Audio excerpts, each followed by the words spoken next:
Okay, let's go back to our premise here.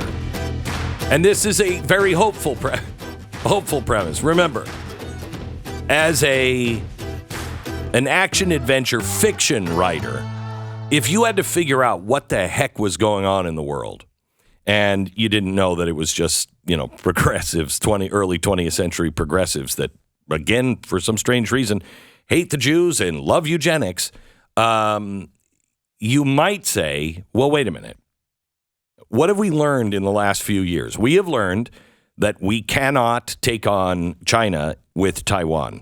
We can't do that in peacetime, okay? There's no way to do it. We are not prepared to do that. It's too far away from all of our bases, et cetera, et cetera. We've also found the endless wars are draining, okay? And we certainly could not take on three fronts because the Middle East will be on fire. You know that Russia would get involved and China we would be fighting. So we can't do three fronts. So if you are really, really sharp and you love America, and you believed what everybody was saying, and you knew we couldn't let Taiwan go because we won't be able to make the supercomputer chips because Taiwan has the clean rooms and the highest quality to make all of the supercomputer chips. We don't make them. Taiwan does. We can't lose Taiwan. Okay, so what do? You look at everything and you say, okay, China's economy is failing. They're close, but they've just upped their spending with the Navy, et cetera, et cetera. And everybody knows this is going to happen. So you think, okay, how can we do this? Hear me out on this. You pick Iran because Iran can get involved. They want to defeat America. They continue to sell oil to China. China imports about 70% of its energy supplies. Much of that is from Iran via sanctioned and illegal oil sales. Plus, China might promise to help Iran finish their nuclear bomb, right? Then you have Russia, the other ally that we would worry about. There's a chance they want to weaken America. In fact, a very good chance, and level the playing field. They need to level the playing field, especially against our aircraft carriers, and they need to also keep selling oil to Europe and to China. That's just the China is about half their GDP. Now, if you war game this, when the U.S. goes to war with China, we lose. But we also have to fight Russia in Europe and Iran in the Middle East. Those are three theaters of war. We can't handle that. But what? What if Iran and Russia could not come in on China's side in 3 years down the road? Everybody looks at you and you're sitting there in the briefing room and you say, hear me out. What if Russia and Iran had already been taken out? What if they'd already been neutralized before we had to fight China? Everybody looks at you like you have lobsters growing out of your ears. We don't have any political support here in the U.S. for wars with Russia and Iran, especially in this election cycle. No way Congress would approve this. The administration won't approve that. The American people wouldn't support it. You say proxies. We don't have to fight Russia and Iran. We get proxies to take them out for us. All they need is a little push and a ton of weapons. Just the right motivation, and they'll take them out for us. The room gets silent, and you're sitting there, and you say, so, who's dumb enough to fight two land wars in Asia? You smile and say, well, NATO. NATO can take out Russia. Israel can take out Iran. You have to do it just right. NATO and Israel could never know we're using them like that. We can't just go out there and bribe them. They have to be so motivated that they'd risk their own survival and beef up their own military budgets to take Putin and the Ayatollahs out for us. We supply the weapons. They do the fighting. Everybody's in on the great game all of a sudden. The trick is we have to get Russia to invade. How do we do that? Why don't we just say Ukraine is going to be part of NATO? That's been a red line forever. Everybody knows that. They'll feel threatened. Putin invades Ukraine. NATO will come to the rescue with guns and money. Ukraine does the dirty work, but we make sure they have enough to win. Yeah, but Israel, well, Israel's going to need to be attacked, and much worse than ever before. Why don't we just release all of the funds to Iran so they have all of the money to plan an attack on Israel that is so large and so heinous that they'll be forced to use their own military to take them out, which will then force Iran to join in, and then Israel takes them out.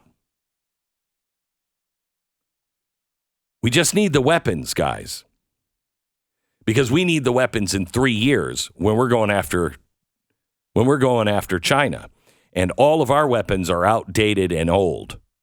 We need a whole new generation, but we have all of these weapons sitting here, and there's no way we could, with cost overruns, with everything that comes with giant military production. How are you going to get the American people to do it? Well, we'll just tell them the truth. We're out of armaments. And then we will have to rebuild our army. Maybe we could even convince China in the end, if Russia and Iran falls, they have no real allies. Don't take Taiwan. Thoughts? I think the only reason why I don't believe this is because we're evil enough to do it, but I don't believe it because I don't think we're smart enough to do it. I don't think there's enough, hey, we all love America here. Let's do, you know what I mean? Right. There's the evil, generals and the war planners and everything. I think there's enough of those in Washington, the Lindsey Grahams that are like, yeah, we got to get them. At any cost, we get them. I think those guys exist. There's a lot of that type of stuff that you were talking about there where you throw things out like, well, and then Israel will take out Iran. Like, think of what it looks like, right? Like, these little assumptions that you make in one half sentence is like hundreds of thousands, millions of people dead. What is the difference? This is the way the elites always do it. No, I know. They did it World War I, World War II. It's real-time strategy. It's those old games where you used to like drag your troops around and you'd have them attack the little base and then you'd rebuild and you wouldn't think about the little guys that are going in there and dying. Correct. That is the way this is thought about. I mean, it's risk. I thought of this. I'm reading a book, or I was reading a book on JFK. I can't even remember the name of it, but it was the JFK assassination. And it's just documenting how many people hated him. Okay? They hated him. The military, CIA, he really had a problem with those guys, just like Donald Trump. Really had a problem with those guys. And he did not like the way we were fighting the Cold War. And he's like, we are not going to keep escalating this war. And one of the generals, I can't remember his name, but he was in charge of maybe NATO strategy, or he was big. And he absolutely believed that thermonuclear war was inevitable.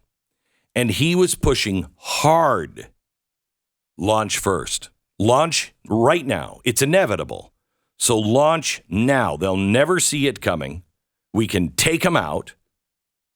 Launch now. This is not Cuban Missile Crisis time. This is when he first gets into office. Launch. And he actually goes around Kennedy's back and is calling him weak for not doing this. I mean, it was a legitimate campaign inside the Pentagon to just launch our missiles. Did you know that? I think maybe you've told it to me, or I've heard it maybe once, but it's impossible to believe. And of course, these people, there's always somebody like that. I guarantee you think it's bad here. How many people are doing that in Russia right now? How many people are going behind Vladimir Putin's back and saying, "Hey, like this guy won't even fire the nukes"? I mean, they're giving weapons to Ukraine. They're killing our people. How is he not firing these things?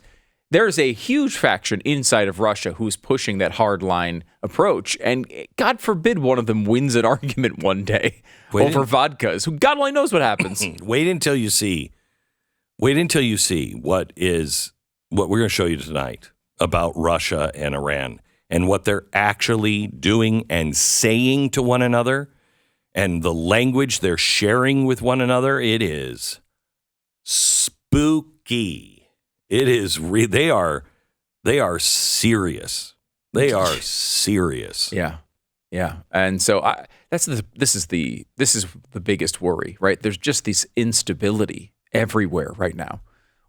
It's instability combined with a bunch of really incompetent people who don't know what they're doing and don't know how to manage this sort of instability at the helm here in America. And you, of course, have, our share of instability has been well documented here over the past few weeks, especially. So you put all that together and it's just at some point you wonder if it's all going to spiral out of control. So let me ask you, have you ever seen our government pay for hostages? I think the only time we did it was the Iran-Contra thing, right? I don't off the top of my head, that one pops to mind. I think so. There may be more. So we had that one, but didn't we pay the Contras and they brokered the deal? So we weren't really paying Iran. We were paying the revolutionaries in South America. And they would kind of say the same thing now, right? I mean, they would kind of say, well, no, we're not really paying for hostages. Yes. We're in this program, and this is going these dollars are going, they always have some way of getting around it technically. Have we ever rewarded a terrorist state? Have we ever, another, I don't even know. I keep seeing reports that say billion and million and no money from the government ever seems like real money. So I have no idea. But I think it's $10 billion. And we released it yesterday. The State Department did. And they said, well, it's because it's for medical stuff. Yeah. What was their excuse? What? Well, they're going to do terrorism anyway. They're going to fund terror no matter what. So we might as well give them an extra $10 billion because, they really said... They're going to do this anyway, so it doesn't matter if we give them a bunch of extra money. In what world does that make sense? Oh, Jeffrey Dahmer's going to kill Laotian teenagers anyway, so we sent him over a bunt cake. What are you talking about? That's not a good argument. He's not going to want a bunt cake. I've been pushing for the extra double-size refrigerator freezer. Bunt cake. I just feel like that's not a good idea. Just because it's these people are really bad actors, so therefore the reward isn't going to incentivize more bad acting. Why? So let's give them the reward. That's not a good argument. And you don't use that in anything. No, it would be a terrible, terrible thing to do, and it is. And of course, we all know, as the Iranians last time we tried to do this pointed out to us, this money is fungible. It'll go wherever we want it to go. They told us that. They said it publicly. Like they're going to give their people medicine. Oh, it's a huge concern for them. They're really worried. You know what? Oh, gosh. Do we have enough Robitussin for the population? I don't know. Their God says, wipe out Israel, bring the Mahdi back, and we'll start the end of the World War. That's our top priority. God is telling us that. Yeah, but we don't have enough Robitussin. Yeah, come on. That's not a big concern for them. No, I don't think so.